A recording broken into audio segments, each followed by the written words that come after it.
So hello 8 standard के students, कैसे हो यार आप सभी लोग? कैसे चल रही है आप लोग की फाइनल एग्जाम्स यानी एनुअल एग्जाम्स की तैयारी? फटाफट से कमेंट करके बता दो कितना पढ़ के हो गया, कितना बाकी है बता दो यार, फटाफट बता दो, क्योंकि मुझे पता है आप लोग तैयारी कर रहे होंगे। और जो नहीं कर रहा है वो जरूर पछताएगा, क्योंकि यार जो सपना आप लोग शुरुआत में देखते हो कि यार इतने परसेंट लाना है, इतना ग्रेड लाना है, वो एंड टू एंड आते आते एकदम शांत हो जाता है, एकदम एकदम फुसकी पड़ जाते हो यार आप लोग। तो यार ये ना हो आपके लिए, राहुल सर आपके लिए इतना मेहनत कर सकते हैं, तो आप लोग खुद के लिए तो थोड़ा कर सकते हो। तो जरूर से मेहनत करो ईमानदारी से और पढ़ते रहो, अच्छे मार्क्स लाते रहो।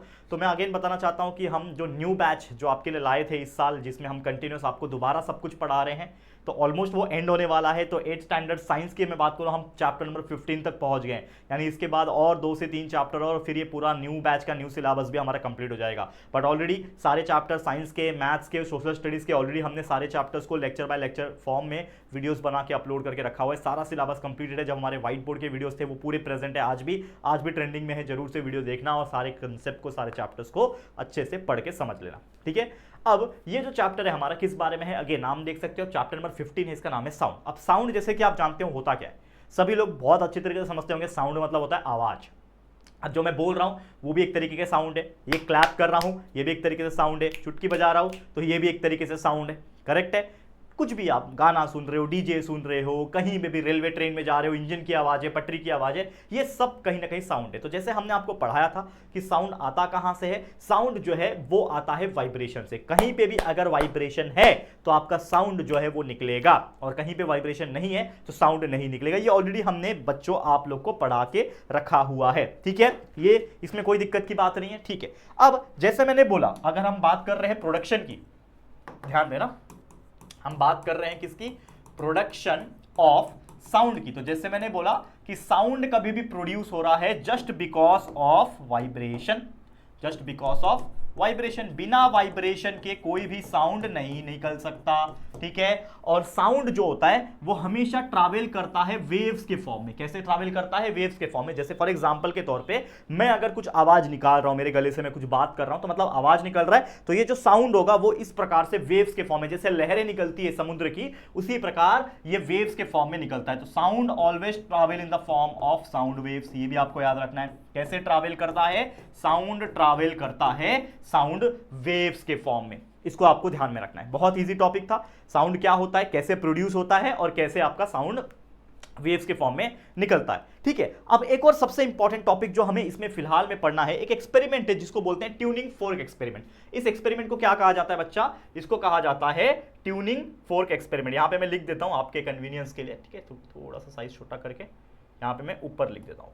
क्या लिखेंगे हम, tuning fork experiment, tuning fork experiment. अब ये होता क्या है, तो सभी लोग ने अगर एक्सपेरिमेंट परफॉर्म किया है, जैसे आपके स्कूल्स में एक लैब होता है, लैबोरेटरी कहा जाता है, साइंस लैबोरेटरी। अगर आपको साइंस लैबोरेटरी में लेके जाते हैं, जो कि मुझे लगता है 80-90% स्कूल्स में अच्छे खासे लैबोरेटरी होते हैं, लेकिन बहुत सारे ऐसे जो थोड़े रूरल एरिया में, खासकर गाँव इलाके में जो स्कूल्स है, वहाँ पे सुविधाएं नहीं होती। मैं जानता हूँ अच्छी तरीके से, मैं काफ़ी स्टूडेंट से मिलता हूँ, काफ़ी स्टूडेंट्स मुझसे बताते हैं, अपना दुख दर्द शेयर करते हैं कि सर हमारे सुविधाएं हमारे स्कूल में उतनी अच्छी नहीं है। तो यार कहीं ना कहीं मेरा मकसद यही था, ये यूट्यूब चैनल को जब मैंने स्टार्ट किया था, तो कहीं ना कहीं मेरा मकसद सिर्फ यही था कि बहुत सारे ऐसे बच्चे हैं जिनको शायद कुछ सुविधा नहीं मिल रही है, ऑफलाइन ट्यूशंस नहीं वो जा पाएंगे, because of the financial situation, also because of जहाँ पे वो रहते हैं आसपास कुछ अच्छी चीज़ें नहीं है। तो मैंने डिसाइड किया था कि मैं यार लाइफ टाइम तक आपके लिए बहुत अच्छा मेहनत करूंगा और बहुत अच्छी तरीके से आपको मैं पढ़ाऊंगा। यही मेरा उद्देश्य रहेगा लाइफ का, और पिछले 5 साल से आपको मैं फ्री ऑफ कॉस्ट प्रोवाइड कर रहा हूँ। और इस साल तो हम कोशिश करेंगे कि एक ऐसा पेड बैच लेकर आऊं जिसका फी इतना मिनिमम रख दूं और इससे भी बेटर क्वालिटी आपको पढ़ाऊं, ताकि आपकी भी अपग्रेडेशन हो सके। तो वो हम फ्यूचर में लाने का सोचेंगे, लेकिन फिलहाल में अब तक मुझे 5 साल हो गए, अब तक हमने सारी चीज़ें, अगर हम बात करें खासकर 7th 8th 9th के बच्चों के लिए, सारी चीज़ें फ्री में दी है यूट्यूब के ऊपर। लगभग दो बार सिलेबस पढ़ा के रखा है, और रिवीजन तो आप सोच नहीं सकते, कम से कम 3-3 4-4 बार हमने हर चैप्टर को रिवाइज करवाया है। आरसीसी याद है, रिवीजन क्रैश कोर्स करवाया था, लास्ट मोमेंट रिवीजन कराया था, कई सारे बार हमने कराया हुआ है। तो सारी चीज़ें वीडियो के फॉर्म में अवेलेबल है, किसी चीज की कमी छोड़ी ही नहीं है हमने। बस आपको वीडियो देखने हैं और ढूंढ के सर्च करना है यूट्यूब पे, 8 standard science chapter number this by Jaya tutorial, बस सर्च करो, वीडियो मिलेंगे, ओपन करो, वीडियो देखो, शेयर करो अपने दोस्तों को। और शेयर करने इसलिए भी बोल रहा हूं कि कहीं ना कहीं जो मेरा मकसद था यार, आप लोग के लिए अच्छे तरीके से काम करना, आप लोग के लिए बेस्ट क्वालिटी वीडियो अपलोड करना, ताकि आपके कंसेप्ट अच्छे हो जाएं, जो चीज़ें स्कूल में नहीं समझ में आती थी वो यहाँ पे समझ में आए, ट्यूशन जाने की नौबत ना पड़े। तो वो चीज़ अच्छे लोगों तक पहुंचे, यार यही मेरा सपना है। और उसको पहुंचाएगा कौन? बस आप लोग पहुंचाओगे। तो आप लोग का साथ मुझे चाहिए, ताकि आप लोग शेयर करते रहो हमारे वीडियोस को, जितना हो सके अपने दोस्तों तक, रिलेटिव्स तक शेयर करना, ठीक है। तो ये जो टॉपिक है हमारा ट्यूनिंग फोर्क एक्सपेरिमेंट, तो जैसे मैंने बोला कि आपके स्कूल लैबोरेटरी में अगर आप देखोगे तो इस चीज को बोलते हैं ट्यूनिंग फोर्क। एक ऐसा फोर्क होता है, एक कांटेदार वाई शेप में दिखने वाला एक चीज होता है, जिसको आप किसी रबर पैड पे स्ट्राइक करोगे तो वो वाइब्रेट करेगा। और जैसे मैंने बताया, कोई भी चीज वाइब्रेट कर रही है मतलब क्या निकल रही है? साउंड वेव्स निकल रही है, साउंड निकलेगा उसमें से। तो यहां पे क्या हो रहा है कि इफ द स्टेम इस केप स्टडी, ये स्टेम है आपका, ये आप देख सकते हो, ये क्या है? ये आपके लिए स्टेम है। ये क्या है? आपके लिए स्टेम है, और ये उसका फोर्क है, ठीक है। तो यहां पे जब स्टेम स्टक होता है, prongs are set into vibration, इसको बोलते हैं प्रॉन्ग्स। इस चीज को क्या कहा जाता है बच्चा? प्रॉन्ग्स कहा जाता है। और ये जो नीचे डंडी है उसकी, उसको स्टेम कहा जाता है। तो वो वाइब्रेट करता है, it means they are set into periodic motion. क्या हो जाता है? बार बार वो आगे पीछे ऐसा ऐसा क्या करेगा? वाइब्रेट करेगा। जिस प्रकार पट्टी को, रूरल होता है आपका, स्केल को मारते हैं, देखो ऐसा ऐसा मारोगे तो गुर्र करके वाइब्रेट होता है थोड़ी देर के लिए। तो उसी प्रकार ये भी वाइब्रेट होता है, उसमें बैकवर्ड एंड फॉरवर्ड डायरेक्शन होता रहता है, स्टेप बाय स्टेप हमें दिखाई देगा। और जब वाइब्रेशन होता है, जो ट्यूनिंग फोर्क का जो प्रॉन्ग्स होता है ना, वो एक दूसरे के अवे डायरेक्शन में जाता है, जैसे कि आप देख पा रहे हो इस फिगर में, ठीक है। अवे डायरेक्शन में क्या? एक दूसरे के अवे डायरेक्शन में क्या? नॉर्मल रहेगा तो ऐसा रहेगा, उसमें आपकी जो लाइन्स है ये आपके साउंड वेव्स दिखा रहे हैं, ये नॉर्मल है। लेकिन जैसे आपने उसको ये किया, तो जब एक दूसरे के दूर जाएगा तो यहाँ पे उसकी वाइब्रेशन जो है आप देख सकते हो अलग अलग है। लेकिन एक टाइम ऐसा आएगा कि वो नजदीक भी आएगा, जो कि आपको यहाँ पे देखने मिल जाएगा, ठीक है। तो इस तरीके से आपको देखने मिल जाएगा। तो जहां पे भी हवा जो होगा ना, the air outside the prong is compress, क्योंकि ये बाहर गया तो बाहर वाली हवा को क्या करेगा? वो कंप्रेस करेगा, और प्रेशर वहां पे क्या हो जाएगा? इंक्रीज हो जाएगा। और इसीलिए उसको हम लोग क्या बोलेंगे? हाई प्रेशर बोलेंगे, जो कि रीजन ए के हवे के में क्रिएट हो जाएगा। और इसी प्रकार जो एयर होगा हाई प्रेशर में, हाई डेंसिटी का, उसको हम लोग बोलेंगे कॉम्प्रेशन। तो आपने इसमें इस फिगर में अगर आप देखोगे तो प्रॉन्ग इस तरीके गया, तो वहां पे हवा को उसने क्या किया? कॉम्प्रेस किया, और इसीलिए इसको बोलेंगे, इस पर्टिकुलर शेप को हम लोग बोलेंगे कॉम्प्रेशन कर रहा है। उसी प्रकार उसका अपोजिट में यहाँ पे क्या हो जाएगा? इसका उल्टा हो जाएगा, जिसको हम लोग रेयर फ्रैक्शन बोलते हैं। तो ये कॉम्प्रेशन वर्ड और रेयर फ्रैक्शन वर्ड आपको याद रखना है, जो कि वेव्स में आपको देखने मिल जाएंगे साउंड के चैप्टर्स के अंदर। तो ये आगे जाके और भी ऐसा डिटेल में आप स्टडी करोगे, जो कि आपको समझ में आ जाएगा। क्लियर? समझ में आ गया बच्चा? ओके, आगे बढ़ जाते हैं। और भी क्या क्या चीजें हैं फटाफट से देख लेते हैं। चलो, एक और टॉपिक है propagation of sound and medium. जैसे मैंने बोला कि साउंड जो होती है वो कैसे निकलती है? साउंड वेव्स के फॉर्म में निकलती है, ठीक है, मान लो निकल रही है। लेकिन साउंड हमेशा जो ट्रैवल करती है, उसके लिए उसको एक मीडियम की जरूरत पड़ती है। अब मीडियम का मतलब क्या होता है? That is state of matter, जो हमने पढ़ा हुआ है ऑलरेडी। स्टेट ऑफ मैटर पढ़ा है कि नहीं बचपन में? 6th-7th में पढ़ा होगा। तो स्टेट ऑफ मैटर क्या होता है? There are only 3 states of matter जो हमें फिलहाल पढ़ना होता है। एक होता है आपका सॉलिड, दूसरा होता है लिक्विड, और तीसरा होता है गैस। यानी ये 3 ही स्टेट ऑफ मैटर होते हैं दुनिया में। ये सिर्फ 3 टाइप के स्टेट ऑफ मैटर होते हैं, ठीक है, सॉलिड, लिक्विड और गैस, ठीक है। कोई भी चीज कड़क हो सकती है, यानी सॉलिड फॉर्म में हो सकती है, कोई भी चीज लिक्विड फॉर्म में, पानी जैसे फॉर्म में हो सकती है, या फिर कोई चीज गैस के फॉर्म में। इसके अलावा कोई और स्टेट ऑफ मैटर होता नहीं।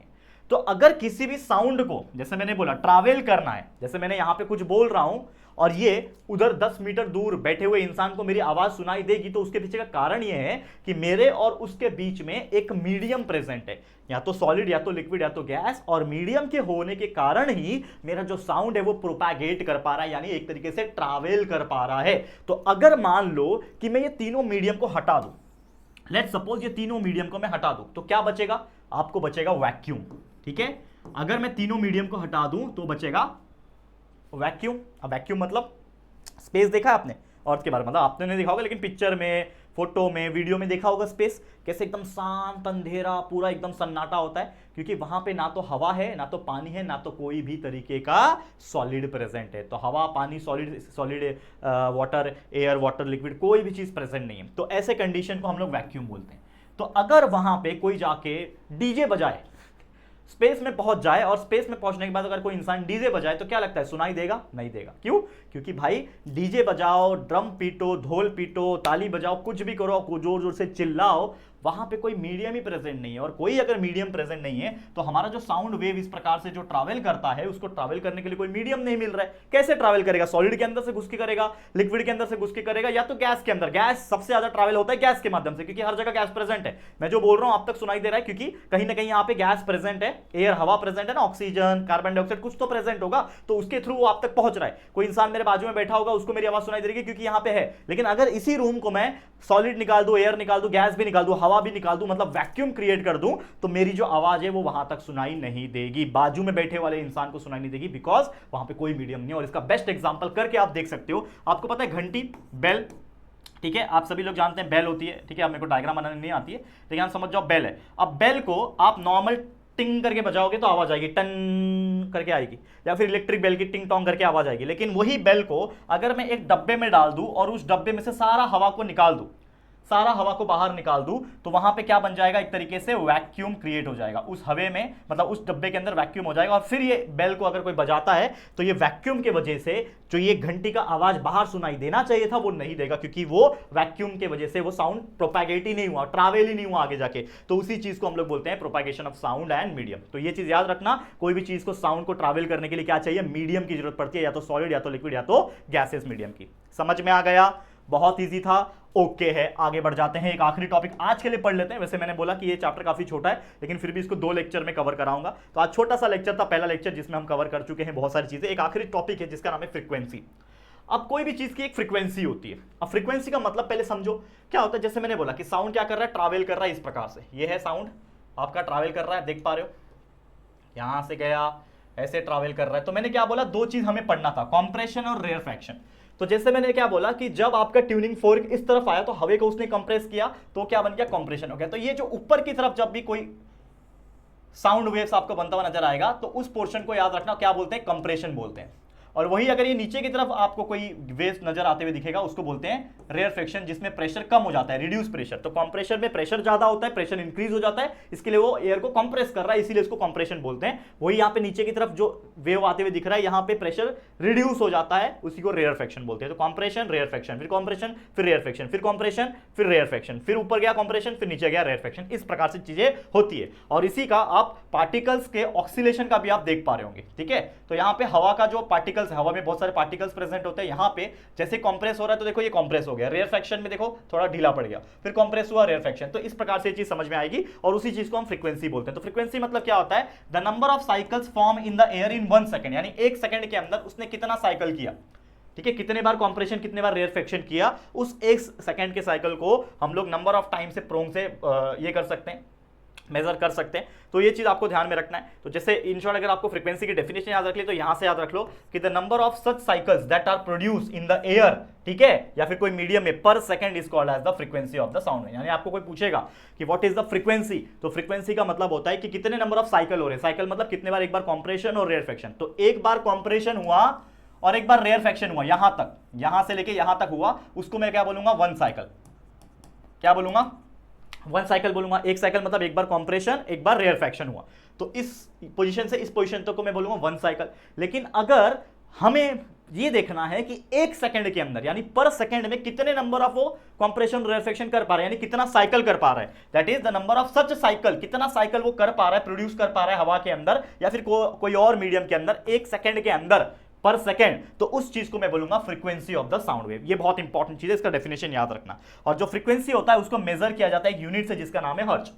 हर्ट्ज एक यूनिट है, जैसे कि किलोमीटर यूनिट होता है डिस्टेंस का, उसी प्रकार फ्रीक्वेंसी का जो यूनिट होता है वो होता है हर्ट्ज। उसको शॉर्टकट HZ से भी लिखा जाता है, हर्ट्ज, याद रखना, ठीक है। और अगर 1 साइकिल जो कंप्लीट होता है 1 सेकंड में, तो हम बोल सकते हैं कि फ्रीक्वेंसी 1 हर्ट्ज होगी, क्योंकि अगर 1 सेकंड में एक ही साइकिल हो रहा है तो फ्रीक्वेंसी 1 होगी। 1 सेकंड में 2 साइकिल हो रहा होगा तो फ्रीक्वेंसी 2 हो गई। 1 सेकंड में 1000 साइकिल हो रहे हैं तो फ्रीक्वेंसी 1000 हो जाएगी। ये चीज याद रखना। तो इसी को बोलते हैं फ्रीक्वेंसी ऑफ साउंड वेव। उम्मीद करता हूं बहुत ही सुंदर तरीके से, बेहतरीन तरीके से ये मैंने आपको समझा दिया। क्लियर, समझ में आ गया? तो बस यही था दोस्तों हमारा आज का लेक्चर वीडियो। बहुत ही सुंदर, बहुत ही छोटा लेकिन इफेक्टिव लेक्चर था। सारा कंसेप्ट हमने इस 15 मिनट के वीडियो के अंदर आपको पढ़ा दिया है। लेकिन इसके बाद और भी टॉपिक्स है साउंड के, जो हम लेक्चर नंबर 2 में स्टडी करेंगे। तो लेक्चर नंबर 2 का थोड़ा सा वेट कर लेना, आप लोगों को वो चीज मिलने वाला है। आज के लिए इस वीडियो को हम एंड करते हैं और उम्मीद करता हूं आपको काफी ज्यादा मजा आया होगा। तो ये वीडियो अगर आपको पसंद आया, हमारी मेहनत पसंद आ रही है, तो प्लीज हमारे वीडियो को लाइक कर देना, शेयर करना अपने सभी दोस्तों के साथ। और अगर पहली बार आए हो चैनल पर, अभी तक चैनल को सब्सक्राइब नहीं किया है, तो फटाफट से चैनल को सब्सक्राइब भी कर देना, ठीक है दोस्तों। चलो फिर जल्दी मिलेंगे एक और नए वीडियो में, तब तक के लिए थैंक यू एंड